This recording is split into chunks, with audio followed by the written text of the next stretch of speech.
ប្រទេសវៀតណាមដំណើរផ្លាស់ប្ដូរដ៏អស្ចារ្យពីភ្លើងសង្គ្រាមទៅជាពន្លឺនៃភាពរីកចម្រើន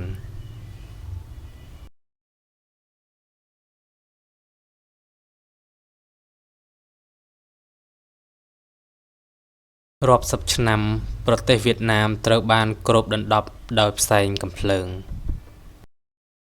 បន្ទាប់ពីជ័យជំនះលើបារាំងក្នុងឆ្នាំ1954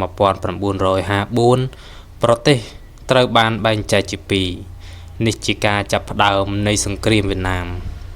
ដែលជាការតស៊ូដ៏លំបាកបំផុតក្នុងប្រវត្តិសាស្ត្រប្រទេសនេះនៅថ្ងៃទី30ខែមេសាឆ្នាំ1975ទីក្រុងសៃហ្គនបានដួលរលំហើយវៀតណាមត្រូវបានបង្រួបបង្រួមជារដ្ឋសង្គមនិយមតែមួយសង្គ្រាមបានបញ្ចប់ប៉ុន្តែបញ្ហាថ្មីបានចាប់ផ្ដើមក្រោយការបង្រួបបង្រួមវៀតណាមបានអនុវត្តសេដ្ឋកិច្ចផែនការមជ្ឈការដ៏តឹងរ៉ឹងការខ្វះខាតស្បៀងអាហារភាពក្រីក្រនិងការហុំព័ទ្ធសេដ្ឋកិច្ចពីលោកខាងលិចបានធ្វើឲ្យប្រទេសនេះធ្លាក់ក្នុងវិបត្តិយ៉ាងធ្ងន់ធ្ងរប៉ុន្តែគិតត្រឹមឆ្នាំ1986បកកុម្មុយនីសវៀតណាមបានសម្រេចចិត្តធ្វើការផ្លាស់ប្ដូរជាប្រវត្តិសាស្ត្រនោះគឺយុទ្ធសាស្ត្រដុយមុយបានបើកទ្វារឲ្យសេដ្ឋកិច្ចទីផ្សារសេរីបើកឱកាសឲ្យវិស័យឯកជននិងទាក់ទាញការវិនិយោគពីបរទេសវាជាចំណុចរបត់ដ៏សំខាន់ដែលបានកំណត់ជោគវាសនាប្រទេសវៀតណាមនាពេលអនាគត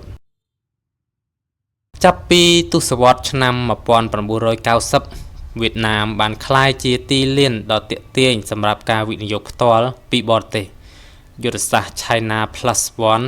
បានធ្វើឲ្យក្រុមហ៊ុនអន្តរជាតិជាច្រើនផ្លាស់ប្ដូរទីតាំងផលិតកម្មមកកាន់ប្រទេសនេះពីប្រទេសមួយដែលពឹងផ្អែកលើកសិកម្មវៀតណាមបានប្រែក្លាយជាមជ្ឈមណ្ឌលផលិតកម្មដ៏ធំ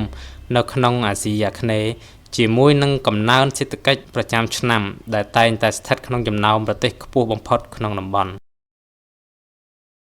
កំណើននេះត្រូវបានជំរុញដោយការនាំចេញផ្នែកបច្ចេកវិទ្យាផលិតកម្មនិងទេសចរណ៍ប្រទេសដែលធ្លាប់រងការបំផ្លិចបំផ្លាញឥឡូវនេះត្រូវបានធនាគារពិភពលោកព្យាករណ៍ថានឹងក្លាយជាប្រទេស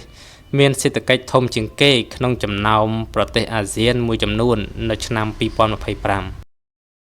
បច្ចុប្បន្នវៀតណាមកំពុងទាញយកផលប្រយោជន៍ពីចំនួនប្រជាជនវ័យក្មេងនិងកម្លាំងពលកម្មមានជំនាញទោះបីជានៅតែរក្សាប្រព័ន្ធគ្រប់គ្រងនយោបាយបកតែមួយក៏ដោយក៏សេដ្ឋកិច្ចរបស់ខ្លួននៅតែបើកចំហនិងប្រកួតប្រជែងយ៉ាងខ្លាំងក្លានៅលើឆាកអន្តរជាតិពីសមរភូមិបង្ហូរឈាមវៀតណាមបានប្រែក្លាយជាប្រទេសមានសក្តានុពលផ្នែកសេដ្ឋកិច្ចមួយនៅអាស៊ី